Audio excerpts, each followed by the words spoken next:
Let's learn how do we divide the number 234 by 3 using the long division method.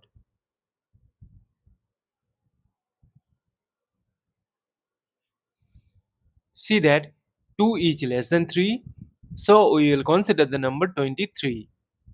We know that 3 times 7 is equal to 21. Subtract, we get 2. Now this 2 is less than 3.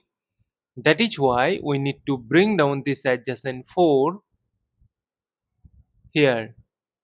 And we know that 3 times 8 is equal to 24.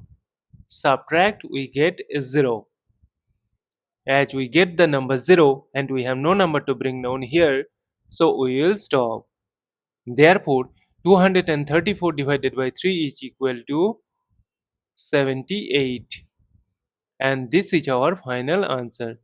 Thank you for watching. Please like, share and comment on the video. Also do subscribe our channel.